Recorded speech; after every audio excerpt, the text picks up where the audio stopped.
Hello friends, welcome to my channel crazy life with Namrata. कैसे हैं आप सब? उम्मीद करती हूँ बहुत अच्छे होंगे। तो गाइज़, आज मैं आप लोगों को एक छोटी सी कहानी सुनाने वाली हूँ, एक बहुत ही अच्छे पढ़े लिखे समझदार इंसान की, जो अपने लाइफ को पूरे रूल्स रेगुलेशन सारे फॉलो करते हुए बहुत अच्छे से पूरी डिसिप्लिन के साथ जिया करते थे। वो कहीं भी जाते थे जहाँ उनको कुछ भी अच्छा सीखने को मिलता था तो घर जाकर वो उसको डायरी में नोट करते थे, लिखते थे। उनका ये रोज़ का काम था। जहाँ भी वो जाते थे, अगर उन्हें कुछ नया सीखने को मिलता था किसी से भी, बहुत छोटे से छोटे बड़े से बड़े लोग जो भी मिले उनमें अगर उनको सीखने लायक कुछ दिखता था तो वो घर जाके डायरी पे नोट करते थे। तो ऐसे ही एक दिन ट्रेन के सफ़र में वो थे, ट्रेन से जा रहे थे। सामने की सीट पर एक फैमिली बैठे हुए थे, पति पत्नी बच्चे और सब बैठे हुए थे, हंसी मजाक ठिठोली करते सब चले जा रहे थे। थोड़ी देर में एक बच्चा आया पानी बेचने, एक लड़का आया। तो उस आदमी ने पूछा, जो फैमिली बैठी हुई थी उसमें से जो पिता थे उन्होंने पूछा कि बाबू पानी कितने का दे रहे हो? तो उसने बताया 20 रुपए का। तो उन्होंने कहा आदत ही होती है सब लोगों की, जितना बोले उससे कम कराने की। तो और कुछ लोगों में ये आदत ज़्यादा होती है। तो उस पर उस आदमी कहा, उस बच्चों के पिता ने, कि क्या 20 रुपए में 15 रुपए में दे दो। इस पर जो बच्चा पानी बेच रहा था उसने कुछ नहीं कहा और बस मुस्कुरा के आगे बढ़ गया। वही भी आदमी पीछे से कहता रहा 15 में दे दो, बच्चा मुस्कुराते हुए निकल गया, उसने कोई जवाब ही नहीं दिया। फिर उस पर जो समझदार आदमी जो सामने की सीट पे बैठा हुआ था, जिन्हें लिखने की आदत थी, वो सोचने लगे कि इन्होंने तो कहा कम करने को, ठीक है, पर बच्चे ने कोई जवाब क्यों नहीं दिया कि हाँ कम करूँगा या नहीं करूँगा, दूंगा या नहीं दूंगा। वो बस मुस्कुराते हुए चला गया। आखिर उसके मन में उस टाइम चल क्या रहा था, जानना चाहिए।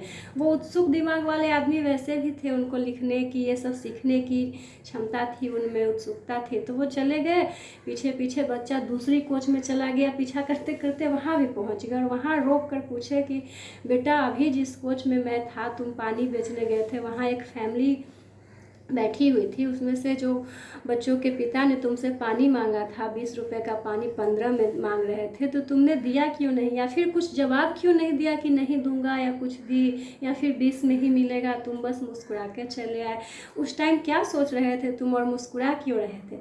इस पर उस बच्चे ने, उस लड़के ने बहुत ही सुंदर जवाब दिया। उसने कहा कि सर, मैं जानता था कि उन्हें प्यास लगी ही नहीं थी, क्योंकि जिन्हें प्यास लगी हो वो पहले बॉटल लेते हैं, पानी पी लेते हैं, उसके बाद पैसे पूछ के देते हैं कि कितने का हुआ। या फिर जिन्हें भूख लगी हो उन्हें पहले खाना चाहिए होता है, पहले पैसे नहीं देखते कि कितने का खाना आ रहा है।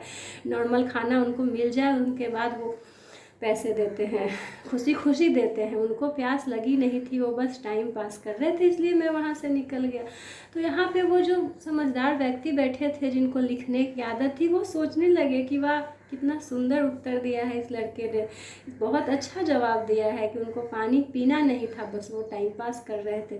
तो इसी तरह अगर हमारे जीवन में कोई लक्ष्य होता है तो उस पर हम अमल करते हैं, आगे बढ़ते हैं। लेकिन हमारी ज़िंदगी में जब कोई लक्ष्य ही नहीं होता है तो बस हम 3-4 ऐसी कई सारी परेशानियों में उलझे रहते हैं। ये भी करना है, वो भी करना है, वो भी करना है, सब करना है, और इसी चक्कर में कुछ हो ही नहीं पाता। तो खासकर अगर कुछ स्टूडेंट्स अगर इस वीडियो को देख रहे हो तो मैं उन्हें यही कहना चाहूँगी कि पहले एक गोल फिक्स कीजिए और उस पर काम कीजिए, आगे बढ़िए, तभी आप सफल हो पाएंगे। ये भी करना है, वो भी करना है, सब करना है वाले में कुछ नहीं हो पाता है। तो उन्होंने, उन समझदार आदमी जो अच्छे इंसान थे, वो सोच के खुश हुए और कहा कि आज मैं जाकर डायरी में यही लिखूंगा कि हमें अपनी ज़िंदगी में सबसे पहले एक गोल, एक लक्ष्य फिक्स करना चाहिए कि हमें करना क्या है, किस ओर आगे बढ़ना है।